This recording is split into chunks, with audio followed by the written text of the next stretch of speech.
In this sixth and final video, we will dive into another financial technical subject, the anti-dilution protection. An anti-dilution protection completely or partially protects the shareholders from a devaluation of its shares. This typically takes place in a down round. A down round is when the share price is lower in an investment than the price at which the shareholders bought its shares. There are three types of anti-dilution protections. The most common is the broad-based weighted average, less common is the narrow-based weighted average, and the least common is full ratchet. Full ratchet is easiest to explain by an example. Let's say a shareholder bought 100,000 preference shares at a price of €1. Hence, the value of his stock is 100,000 euros. During the next round, the share price has dramatically dropped from €1 to 50 cents. In that case, the shareholder has the right, during that investment round, to convert his preference shares into common shares at a ratio as if he's investing during this new round. So, would he have invested 100,000 euros in this round against 50 cents, he would have received not 100,000 shares, but 200,000 shares. Hence, at full ratchet, the investor may convert his 100,000 preference shares into 200,000 common shares. This effectively means that the entire dilution goes at cost of the founders. You could, however, argue that the initial valuation was clearly too high and therefore the dilution should not completely be at cost of the founders, which is why broad-based weighted average is more common practice. To determine the conversion ratio from preference to common shares, the following formula is used. In this CR, the conversion rate is the thing we want to find out. That is the conversion ratio of the preference shares to common shares of the investor A. P1 is the share price during round 1 when investor A invested. P2 is the lower share price during this new round 2. S1 is the total number of outstanding shares after round 1 was closed. And finally, S2 are the number of newly issued shares in round 2.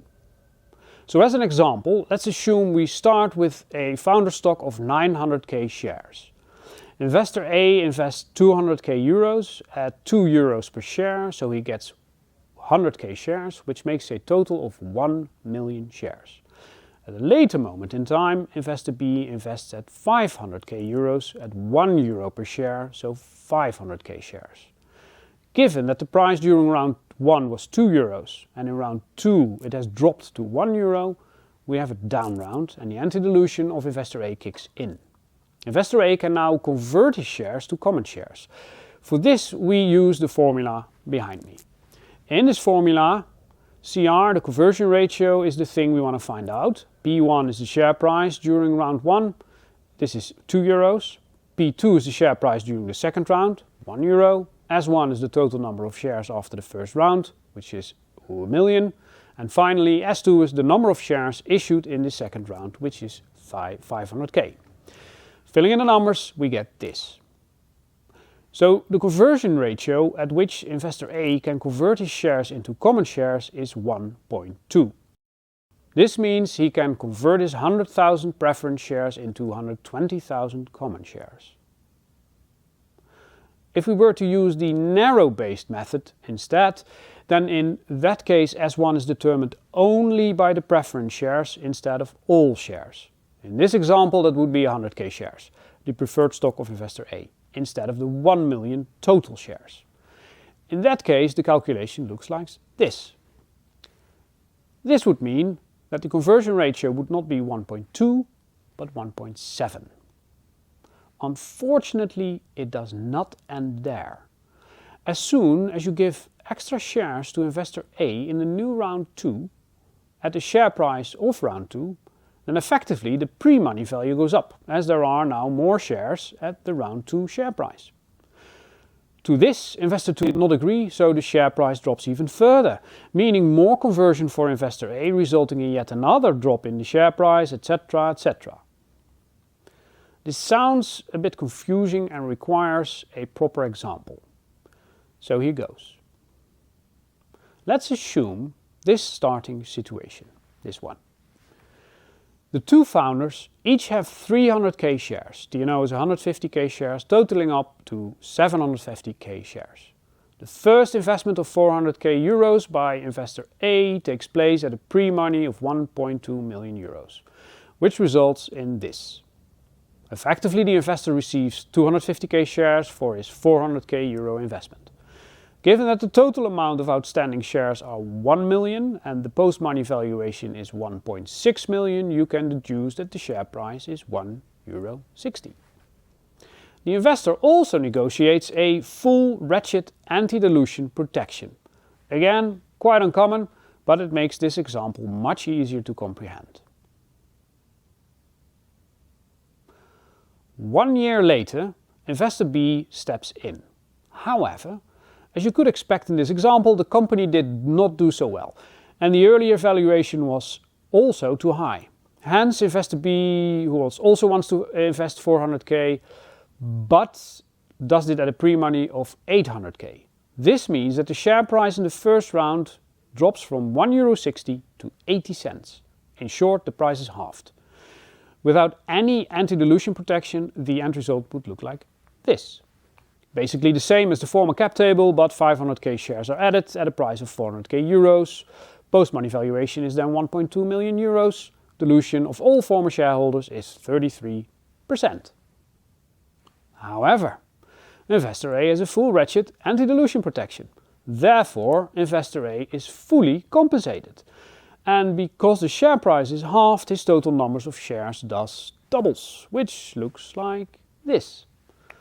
Note that the dilution due to this protection has increased for the founders from 33% to 43% dilution.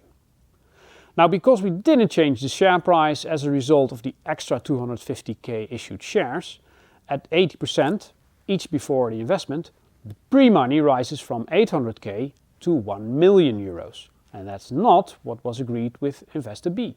So we need to keep dropping the share price, and thus keep giving extra shares to investor 1 until we reach the point that the pre-money is 800k and investor A is fully compensated. Now, because it's full ratchet and both investors 1 and 2 invest the same amount effectively at the same share price, they thus have to end up with the same amount of shares. Hence, it's fairly easy to calculate the end result. This. Investor 1 gets 500,000 extra shares, investor 2 gets 750,000 shares, both at a share price of 53 cents. What is surprising is that the final conversion ratio for investor 1 is 3, not 2. In other words, investor A converted his 250,000 shares preference into 700,000 common shares. As you can see, this has a devastating effect on the founder share percentage, which is more than halved. This outcome is even so bad that most likely investor B will refrain from investing because the founders are left with a too small share in the company, which again shows why full ratchet is not the wisest of choices. So what would be the final conversion ratios in case of a narrow and broad-based weighted average? Narrow-based would look like this. Here the founders dilute 43% of their shares to 17%, which still might not be an acceptable outcome. And finally, broad-based looked like this. Here the founders dilute 37%, which still hurts, but is an acceptable outcome given the circumstances. One final remark. Because these conversions can be complicated to properly describe in a contract, often new investors say that they invest after all conversions have taken place. So the investment actually takes place in 2 steps. First, all conversions, so also, for example, convertible loans. And when that's done, then the investment takes place at the agreed upon pre-money price. Because of this, also convertible loans can be subject to the above shown share price drop. And that concludes this e-learning on term sheet terms. I hope you learned from this talk, enjoyed this tech transfer video. My name is Rolf Segers, and I'll see you in the next one.